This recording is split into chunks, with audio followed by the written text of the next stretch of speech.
Hello Simmers! Welcome back to the channel.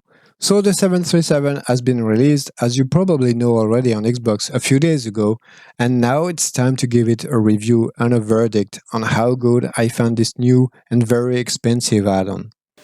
If you think airliners are boring, let me show you how wrong you are. Alright, I'm joking. I love airliners, as you can imagine when you spend that money for an add-on, and they are much more fun to fly than you can imagine. First, let's deep dive into the presentation, and of course, because of the price, I expect just the best and nothing less. Maybe I should not, but that's how I feel about it. Like for the DC-6, I really enjoyed the efforts PMDG put into the smallest details, like for example the serial numbers on the cockpit glass, but also in the lighting.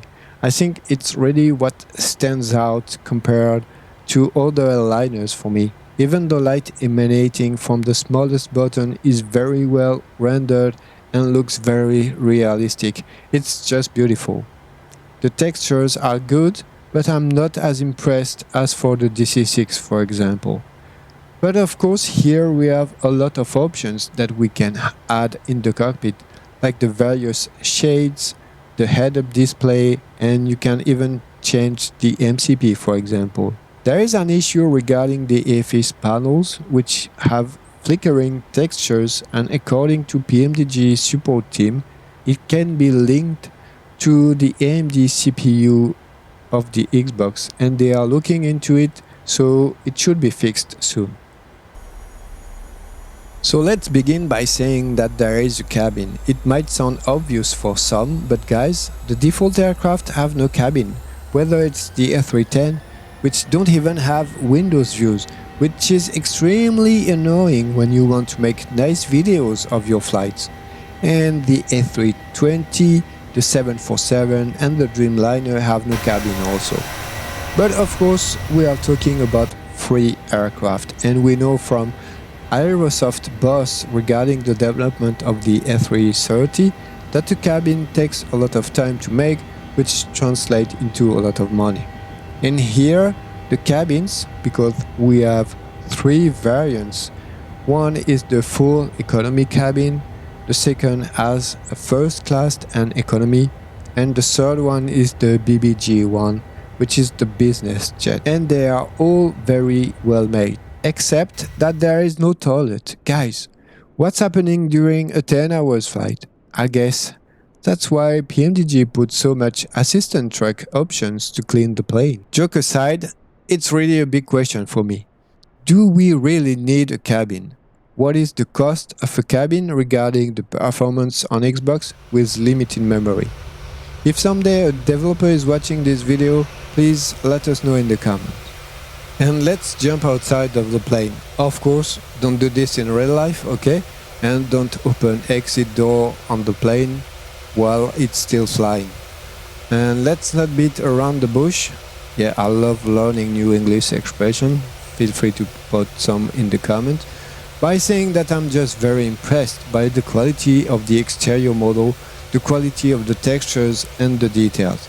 It's outstanding. It will be like the Bravo airspace liveries. It's so well detailed.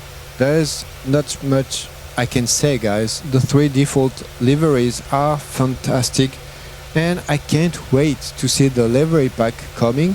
If it's the same quality, I think it will be the best looking aircraft on Xbox.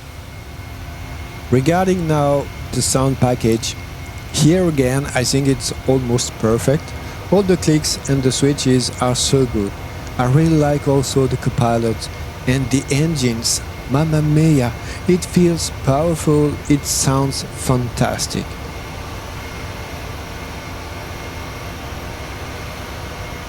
That's where, in my opinion, things start to get worse. Let me explain. I don't know about PC, but here the doors are a bit jerky. And okay, it's not a big deal because you really need to have your camera ready at the very moment the door opens to see it anyway.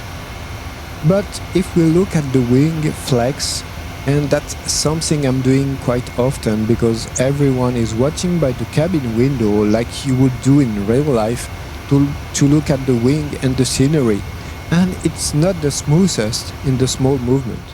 Wing flex is working great when you put big pressure on the wings, something that you don't really do, by the way, with an airliner, but the natural movement in flight of the wing, the tip of the wing, is like a bit laggy, if I can describe it like this. That's the part where I have the less experience because, of course, I'm not a pilot. I won't be able to tell you how accurate it is, and we can only rely on other pilot videos about it. And they all say it's very good, so I'm just going to believe them. And yes, it looks like it's very well designed and accurate. All I can say is that the FMC where you control everything, because there is no EFB, no tablet at the moment with the 737, and we are not sure at the moment of this review that the Xbox version will be able to handle the new tablet that is coming soon for PC. That's at least what I saw from the PMDG team on their forum. Another point to mention is that I am not able to use my trim wheel. It's not working no matter what I do, and PMDG doesn't want to understand what's happening, so I don't know.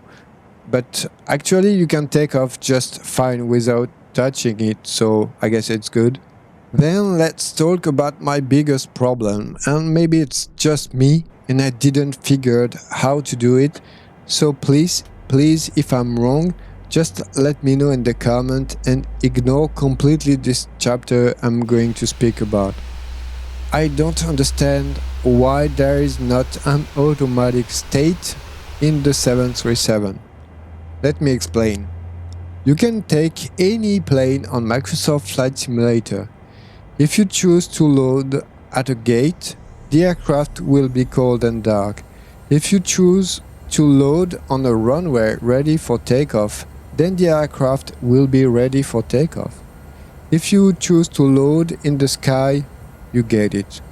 Here, the 737 will spawn with your saved status, which by the way I think is what causing the sim freeze at the beginning of each flight, but basically you will spawn in the air with no engine, the door open, with the stairs attached to the aircraft.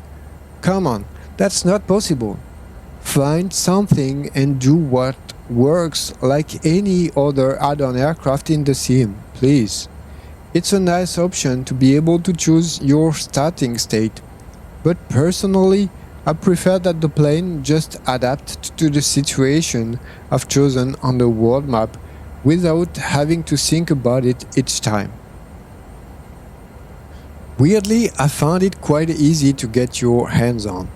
I was expecting something far more demanding on the controls, but it's not at all. I'm not a pilot again, and I couldn't tell you if it's accurate to a real 737, and few people can. But because PMDG is working with pilots, and from the reviews I've watched the last couple of months, everyone agreed to say that it's quite realistic. All I know, it does feel amazing, and it's surprisingly easy to fly in my opinion. As expected, the 737 is very demanding for Xbox, and you can get CTD on high-end add-on airport, like the Renton add-on airport, which is already pretty heavy on its own, but if you combine with the 737, I only managed to load into parking spot and runway, but I never got my screens working. And it's the same with the Las Vegas Flight Tampa add-on and the KDCA, which is amazing but also very heavy.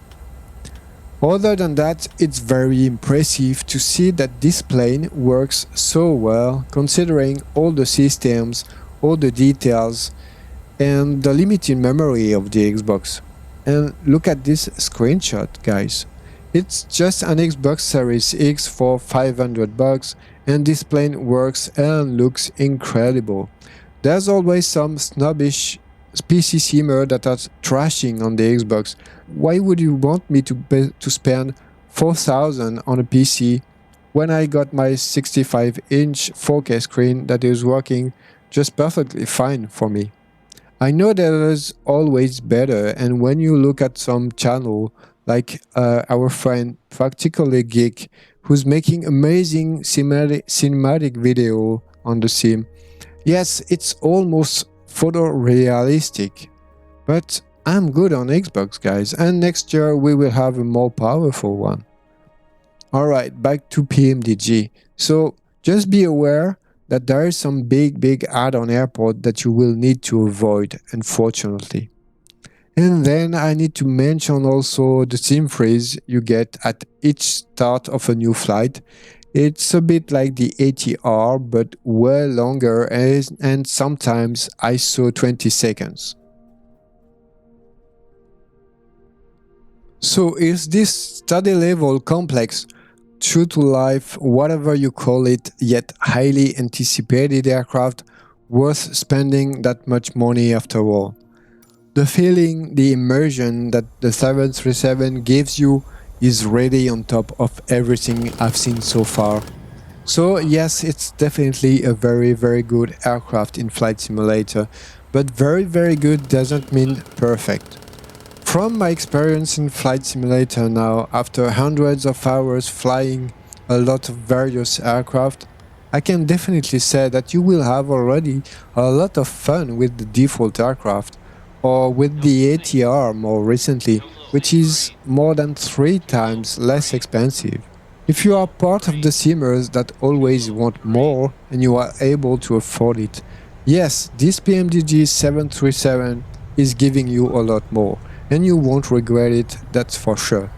But if you fly airliners from time to time, I don't see the point, especially knowing that at the moment I'm doing this review, there's a big avionic upgrade that is coming for the 747 and the Dreamliner for premium owners.